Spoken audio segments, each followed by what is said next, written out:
Hello बच्चों, कैसे हैं आप सब। आई होप कि आप सब बहुत बढ़िया है। और आज हम ब्रिज कोर्स का करेंगे लर्निंग आउटकम H 715। ठीक है बच्चों, इस पाठ का नाम है काव्य। काव्य रस की समझ इसमें पढ़ेंगे हम। ठीक है, पाठ का नाम है माँ कह एक कहानी। और इसी चैप्टर के आधार पर काव्य जो होते हैं उनमें जो कौन कौन से रस होते हैं, रस आप जानते हैं जो काव्य की क्या बढ़ा दें, शोभा बढ़ा दें। यानी उसको सुनने के लिए जो हमारा मन या अनुभव जो प्रकट होते हैं, है ना, उन्हीं को बोलते हैं हम रस। ठीक है, हमें जो आनंद मिलता है काव्य या कविता या गीत सुनने में, उसी को हम रस बोलते हैं। ठीक है बच्चों, तो डिस्क्रिप्शन में आपको लिंक मिल जाएगी, वहाँ से जाकर आप अन्य चैप्टर का भी सॉल्यूशन देख सकते हैं ब्रिज कोर्स के। ठीक है बच्चों, हिंदी इंग्लिश या कंप्लीट सॉल्यूशन। और देखिए, पाठ का नाम है माँ कह एक कहानी। यह जो है लर्निंग आउटकम पर आधारित है, यानी जो आपका कई पिछले साल में जो आपका सिलेबस छूट गया था उसी को कंप्लीट कराने के लिए ये जो बुक्स हैं आपको प्रोवाइड कराई गई हैं। तो चलते हैं इसकी गतिविधि पर। और क्या है इसमें पेज नंबर 14 पर। तो नेक्स्ट पेज पर आपको क्या दिखेगा। देखिए बच्चों, पहला क्वेश्चन है कि इस कविता में किस किस के बीच चर्चा हो रही है। देखिए बच्चों, इसको मैं और बड़ा कर दूँ जिससे आपको क्लियर समझ में आ जाए।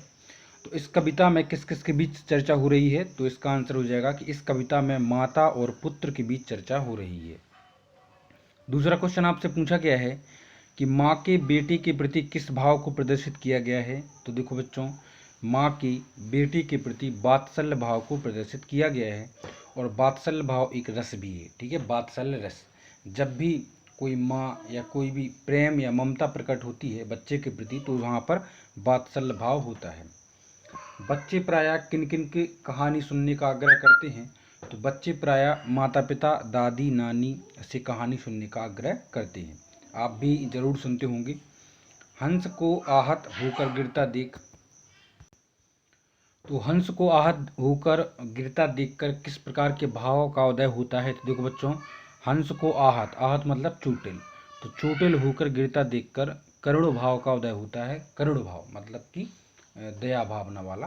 ठीक है, तो यहाँ पर भी करुण रस है। ठीक है, नेक्स्ट है भाव किसे कहते हैं। जो हमारे मन की स्थिति जो उत्पन्न होती है कोई भी दुर्घटना या कोई भी स्थिति देखकर, उनको हम भाव बोलते हैं। ठीक है, तो भाव मन की वह स्थिति है जो किसी विशेष वस्तु या व्यक्ति के प्रति किसी विशेष दशा में होती है। मतलब किसी स्थिति को देखकर जब हमारे अंदर से कोई भाव उत्पन्न होते हैं, मनोभाव, तो उन्हीं को हम भाव बोलते हैं। ठीक है, हमारे शरीर के किस अंग में विद्यमान रहते हैं भाव। तो भाव मन की स्थिति है। ठीक है, मन।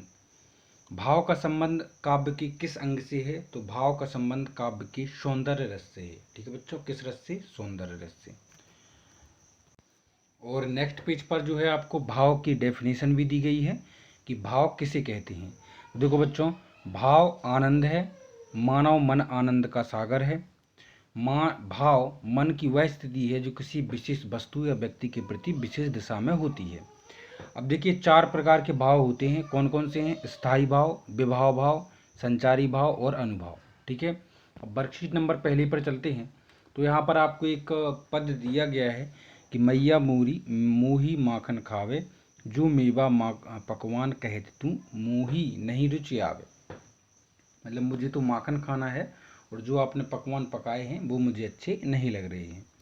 तो इस पद में कौन किससे कह रहा है। तो इस पद में जो है श्री कृष्ण जी यशोदा माता से कह रहे हैं। आपको पूरा लिखना है, मैंने शॉर्ट में लिख दिया है, लेकिन आपको पूरी लाइन लिखनी है। ठीक है, माता और पुत्र के बीच कौन सा भाव प्रदर्शित हो रहा है। तो वात्सल्य भाव। ठीक है, बालक कृष्ण को क्या चीज़ खाने अच्छी लगती है। तो माखन खाना उनको अच्छा लगता है। माता के पुत्र के प्रति प्रेम को क्या बोलते हैं। तो उसको बोलते हैं वात्सल्य। ठीक है, वत्सल भाव किस रस में होता है। तो वात्सल्य रस में जो है आपका वत्सल भाव होता है।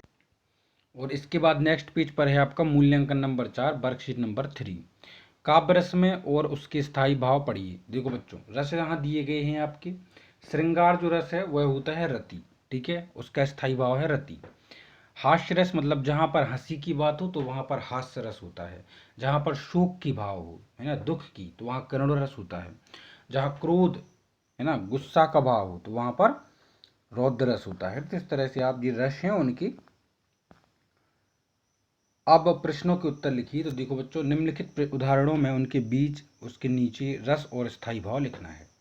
घन घमंड घन गरजत घोरा, प्रियाहीन डरपत मन मोरा।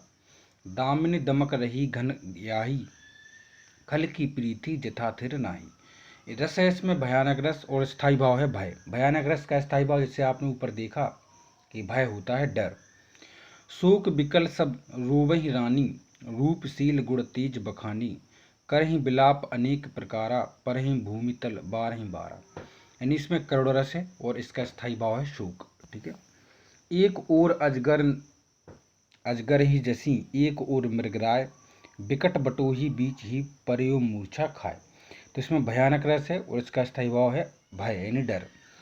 सिर घोट मोट पर चुटिया थी लहराती, थी तोंद लटक कर घुटनों को छू जाती।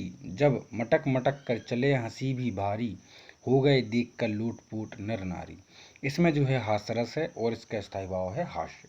इस तरह से आपका ये H715 जो है कंप्लीट होता है।